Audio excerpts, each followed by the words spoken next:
다음으로는 성화의 점진성에 대해서 살펴보겠습니다. 칼빈이 생각하는 성화는 시간의 흐름에 따라 10년과 외형적 생활에서 그리스도를 점점 닮아가는 점진적 성화였습니다. 성화는 매일 조금씩 일어나며 어떤 때는 고된 훈련과 단련을 통해서 이루어진다고 했습니다. 그렇기 때문에 성화는 일생 동안 이루어야 할 목표였습니다. 그것은 삶 전체를 통해서 이루어지는 과정이었습니다. 완전을 향한 성장, 곧 성화는 기독교인들의 일생의 과제입니다. 칼빈은 성화의 점진성에 대해서 이렇게 말합니다.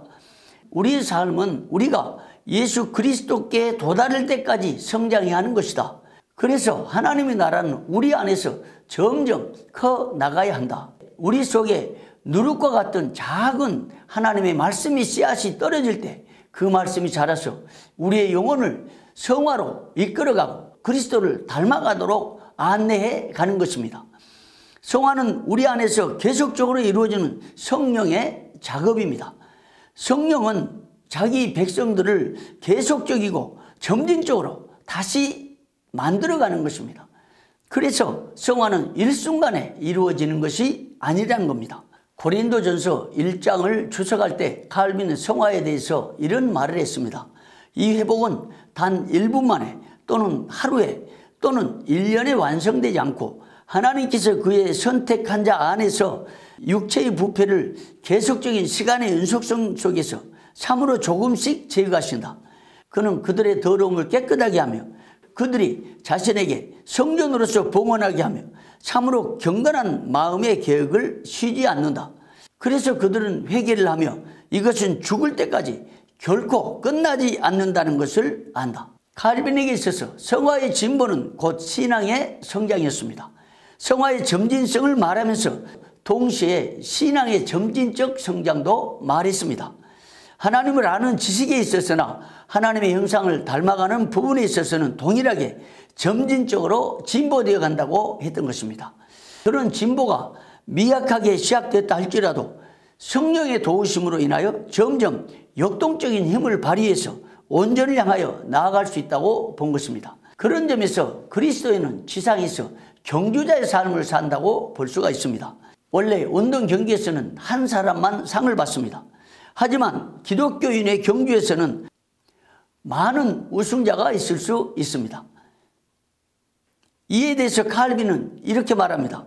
우리는 경주를 하다가 중도에 멈추는 사람처럼 잠시 뒤에 지쳐버려서는 안 된다.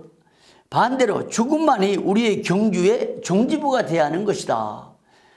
다시 말하면 칼빈은 신앙인의 영적인 경주에 있어서 죽을 때까지 목표를 향해서 점진적으로 끝까지 나가야 한다는 것을 강조하고 있는 것입니다. 우리의 성화는 하늘에 계신 주님의 모습으로 완전히 이를 때 비로소 완성이 될 것입니다. 곧 죽음 후에야 영화로운 주님처럼 변화될 것입니다. 하지만 영광스러운 완성은 예수 그리스도 안에서 이미 시작됐습니다. 칼빈은 이렇게 말합니다. 회개는 시작 단계에서는 완전하지 않다. 그러나 하나님이 우리를 대표질한 후에는 우리를 다듬어 유언을 낼 필요가 있으시다. 이는 성화가 매일매일 모든 불의로부터 계속적으로 정화되어 간다는 의미입니다. 이처럼 성화는 점진적으로 완성되어 가는 것입니다. 칼빈은 다음과 같이 성화의 점진성을 말합니다.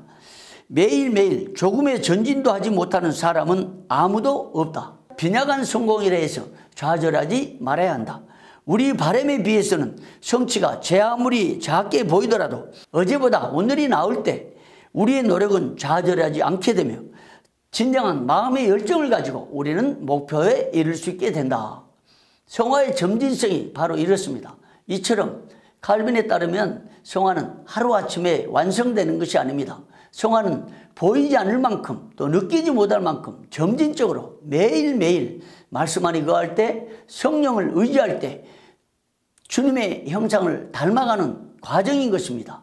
그래서 우리는 어떤 상황에 이르러도 절망하지 말고 말씀을 통해서 성령님을 의지하면서 그리스도의 거룩한 형상을 닮아가도록 매일 노력하고 기도하고 힘을 써야 할 것입니다.